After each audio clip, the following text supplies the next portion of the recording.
बिस्मिल्लाहिर्रहमानिर्रहीम, अस्सलाम वालेकुम नाजरीन। मैं हूं बाबर हयात और आप देख रहे हैं 24/7 उर्दू न्यूज पर बाबर हयात शो। नाजरीन, पाकिस्तान और वेस्ट इंडीज के दरमियान पहला टेस्ट मैच होने जा रहा है और पहले टेस्ट मैच से कबल पाकिस्तान ने जो 4 रोजा प्रैक्टिस मैच है वो मुकम्मल किया है। गुज़िश्ता रोज पाकिस्तान ने अपनी दूसरी इनिंग्स खेली और ये मैच ऑब्वियसली ड्रॉ हो गया क्योंकि पाकिस्तान कम से कम इस पॉइंट ऑफ व्यू से नहीं खेल रहा था कि हमने ये मैच जीतना है। बेसिकली पाकिस्तान इस मैच को एक प्रैक्टिस मैच के तौर पे ही ले रहा था और पाकिस्तान ने इस मैच में भरपूर प्रैक्टिस की है, जिसको अगर आप कहें जबरदस्त किस्म की प्रैक्टिस पाकिस्तान ने की है तो बिल्कुल गलत नहीं होगा। Both in batting and bowling दोनों में। और गुज़िश्ता रोज जो मैंने वीडियो बनाई थी उसमें हम बात कर रहे थे कि पाकिस्तान की बॉलिंग का अब टेस्ट है कि पाकिस्तान की बॉलिंग जो है वो कैरेबियन कंडीशंस में किस तरह का परफॉर्म करती है। तो मैच में जब पाकिस्तान की बॉलिंग को मौका मिला तो स्टार्ट में एक विकेट मोहम्मद अब्बास को बहुत जल्दी मिल गई थी, लेकिन उसके बाद फिर हमें जो वेस्ट इंडियन सेलेक्ट 11 है उसकी जानिब से एक रेजिस्टेंस नजर आई और वेस्ट इंडीज की जानिब से हमें पार्टनरशिप नजर आई दो बल्लेबाजों के बीच में। लेकिन उसके बाद फिर पाकिस्तान ने जो कमबैक किया है वो बहुत ही जबरदस्त किस्म का कमबैक पाकिस्तान की जानिब से नजर आया और खास तौर पे पाकिस्तान के सीमर्स ने जो बॉलिंग की वो काबिले तारीफ है और उसमें बड़ा नाम जो सामने आया वो मोहम्मद अली का था। मोहम्मद अली पहले भी मौका मिला पाकिस्तान की जानिब से, परफॉर्म नहीं कर पाए इंग्लैंड के खिलाफ। आपको पता है जो सीरीज हुई थी उसमें जिस तरह की पिचेस थी, शदीद किस्म की बैटिंग पिचेस थी वहां पे और बॉलर्स की भरपूर धुलाई हुई, पटाई हुई। एक एक दिन में 580 रन बन गए और उस सीरीज पे अगर हम बात करेंगे तो वो कहते हैं ना, गड़े मुर्दे उखाड़ने वाली बात होगी। वो पाकिस्तान क्रिकेट का कोई अच्छा दौर नहीं था, लेकिन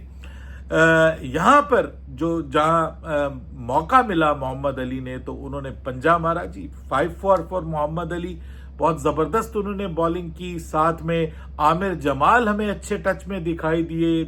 अच्छी बॉलिंग करते हुए दिखाई दिए। 2 विकेटें उन्होंने हासिल की। अली उस्मान, जिनके बारे में मैं कह रहा था कि स्टार्ट में लग रहा था कि वो थोड़ा लाइन और लेंथ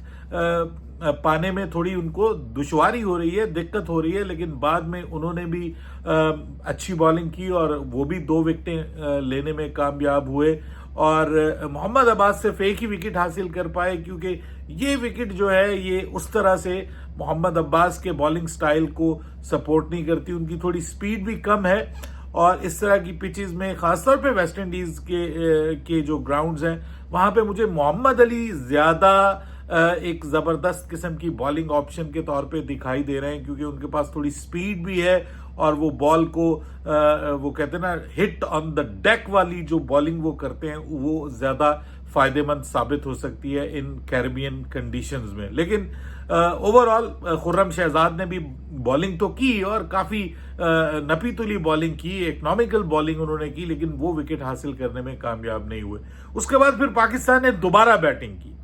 और इस बार पाकिस्तान ने स्टार्ट में भेजा मोहम्मद रिजवान को सलमान अली आगा के साथ और पाकिस्तान का क्योंकि पर्पस प्रैक्टिस था तो मोहम्मद रिजवान जो थे वो थोड़े स्ट्रगल करते हुए दिखाई दे रहे थे। पिछली इनिंग्स में उन्होंने 44 जरूर बनाए थे, लेकिन आपको पता है कि मैंने पहले भी बात की कि वो स्ट्रगल करते हुए दिखाई दे रहे थे। उन्होंने बहुत सारी जो बॉलें हैं उनका सामना किया और बहुत लो स्ट्राइक रेट से उन्होंने बल्लेबाजी की। उनको स्टार्ट में जरूर मौका मिला लेकिन वो सिर्फ 4 रन बना के आउट हो गए और इमामुल हक भी स्ट्रगल करते हुए दिखाई दिए इस मैच के अंदर। हमें वो भी बल्लेबाजी में उस तरह से परफॉर्म करते हुए दिखाई नहीं दे रहे, हमें उस टच में दिखाई नहीं दे रहे। देखते हैं आगे टेस्ट मैच जब स्टार्ट होता है तो उसमें वो क्या सामने लेके आते हैं। लेकिन अवैस जफर को मौका मिला जी और उन्होंने 64 रन बनाए, उनको बाहर बुला लिया गया 64 रन के बाद और वो भी अच्छे टच में दिखाई दिए। ये पाकिस्तान का फ्यूचर है जी, नए खिलाड़ी हैं, नए खिलाड़ियों को मौके मिल रहे हैं जो कि बहुत अच्छा है। अब्दुल्ला फजल को एक बार फिर मौका दिया गया, उन्होंने भी 48 बनाए और वो तो एक प्रॉपर जिसको आप कहते हैं ना टेस्ट क्रिकेटिंग प्रोडक्ट अब बाकायदा बनते हुए दिखाई दे रहे हैं पाकिस्तान की डोमेस्टिक क्रिकेट का, और साथ में अजान अवैस तो हैं। तो ओवरऑल पाकिस्तान ने 219 रन बनाए 4 विकेटों के नुकसान के ऊपर, लेकिन मैच जो है वो ड्रॉ हो गया। बहरहाल पाकिस्तान ने, मैं अगर कहूं कि बिल्कुल गलत नहीं होगा कि पाकिस्तान ने इस मैच का भरपूर फायदा उठाया है, और ये आगे चल के टेस्ट मैच में पाकिस्तान के लिए फायदेमंद हो सकता है। अब यहां पर जिस तरह से पाकिस्तान ने अपने बल्लेबाजों को खिलाया, अपने बॉलर्स को खिलाया, उबैद शाह को मौका नहीं दिया गया इस मैच के अंदर, उनसे बॉलिंग नहीं करवाई गई, तो ऐसा लग रहा है कि उबैद शाह जो है वो, उनके बारे में तो अभी नहीं सोचा जा रहा कि उनको वेस्ट इंडीज के खिलाफ पहले टेस्ट मैच में कोई डेब्यू करवाया जाए। तो ऐसा लग रहा है कि उनको ओवरऑल शायद वेस्ट इंडीज के खिलाफ सीरीज में ही डेब्यू ना करवाया जाए, उनको सिर्फ साथ रखा जाए और फिर देखा जाए कि आगे चल के इंग्लैंड के खिलाफ सीरीज में उनके क्या चांसेस बनते हैं। और सीनियर्स के साथ पाकिस्तान जाने का प्लान रखता है, ये अंदाजा ऐसा हो रहा है। बैटिंग का भी थोड़ा सा अंदाजा हुआ है कि पाकिस्तान किस बैटिंग लाइनअप के साथ जाएगा, और उसमें अब थोड़ी तब्दीलियां दिखाई दे रही हैं बैटिंग ऑर्डर में। आपको याद होगा कि जब डेब्यू किया था अजान अवैस ने और अब्दुल्ला फजल ने एक ही मैच में अगेंस्ट बांग्लादेश, तो अजान अवैस तो अपनी ओपनिंग पोजीशन पे थे, लेकिन तीसरे नंबर पे अब्दुल्ला फजल आए थे, और आपको याद होगा कि उन्होंने तीसरे नंबर पे आके बैटिंग की थी, और नहीं, वो भी साथ में ओपनिंग आए थे, माफ कीजिएगा, ओपनर ही आए थे, मैं भूल गया हूं, वो भी साथ में ओपनिंग ही करने आए थे। लेकिन अब यहां पे रोल तब्दील होता हुआ दिखाई दे रहा है। पाकिस्तान की जो प्लेइंग 11 होने जा रही है और जो बैटिंग ऑर्डर बनने जा रहा है वो बड़ा इंटरेस्टिंग है। पाकिस्तान के जो कैंप्स हैं उनसे जो खबरें आ रही हैं पहले टेस्ट मैच के लिए पाकिस्तान की जो प्लेइंग 11 हो सकती है, उसमें ऑब्वियसली पाकिस्तान कोई ओपनिंग में तो तब्दीली नहीं करने जा रहा, और पाकिस्तान इमामुल हक और अजान अवैस के साथ ही पाकिस्तान ओपनिंग की जो है वो अपना कॉम्बिनेशन बनाएगा। मेरा थोड़ा सा पॉइंट ऑफ व्यू डिफरेंट है इससे। मैं ये सोच रहा था कि पाकिस्तान को पाकिस्तान को जो है वो शान मसूद और अजान अवैस के साथ जाना चाहिए ओपनिंग के लिए पाकिस्तान को, और तीसरे नंबर पे पाकिस्तान को अब्दुल्ला फजल को ट्राई करना चाहिए, या अब्दुल्ला फजल से आप ओपनिंग करवा लें और तीसरे नंबर पे रखें। इमामुल हक मुझे रिदम में दिखाई नहीं दे रहे, लेकिन बहरहाल पाकिस्तान, खबरें यही आ रही कि पाकिस्तान इमामुल हक और जो अजान अवैस है उसके साथ ही जाएगा ओपनिंग बल्लेबाजी के तौर पे। तीसरे नंबर पे शान मसूद आपको दिखाई देंगे, कंफर्म है वो ये मैच खेलेंगे और तीसरे नंबर पे बल्लेबाजी करते हुए दिखाई देंगे। पहली इनिंग्स में ही उन्होंने बल्लेबाजी की और उन्होंने दिखाया कि मैं कप्तानी का बोझ जो है वो अपने सर से हटा चुका हूं और मेरे लिए कोई इश्यू नहीं है, अगर मैं कप्तान हूं मुझे किसी किस्म का कोई प्रॉब्लम नहीं है। तो ये एक अच्छी चीज है, ये एक प्रोफेशनलिज्म जाहिर करती है एक बल्लेबाज का, और अपने मुल्क के लिए खेलना ये बहुत बड़े एजाज की बात है। भले आप कप्तान हो ना हो, लेकिन अपने मुल्क के लिए, अपने मुल्क के यूनिफॉर्म में टेस्ट क्रिकेट खेलना और एलीट लेवल की टेस्ट क्रिकेट खेलना ये आपके लिए एजाज की बात है। और वो अच्छा आदमी है, मैंने आपको पहले भी कहा कि अनफॉर्चुनेटली बतौर कप्तान कामयाब नहीं हुआ, लेकिन बतौर एक इंसान बहुत अच्छा बंदा है जी। मेरी उनसे मुलाकात भी हो चुकी है और बहुत डाउन टू अर्थ इंसान है, और इसके साथ साथ क्रिकेटर तो वो अपनी जो भी उसकी लिमिटेशंस हैं उसके साथ वो पूरी मेहनत करता है और कोशिश करता है कि अपना बेस्ट दे। तो वो 70 रन की जो उन्होंने इनिंग्स खेली है उससे ये लग रहा है कि वो अच्छे रिदम में है, और कप्तानी का जो जाना है वो उसने कोई उनकी पर्सनल परफॉर्मेंस के ऊपर, इंडिविजुअल परफॉर्मेंस के ऊपर कोई बहुत बड़ा असर नहीं डाला। बाबर आजम उन्होंने 100 किया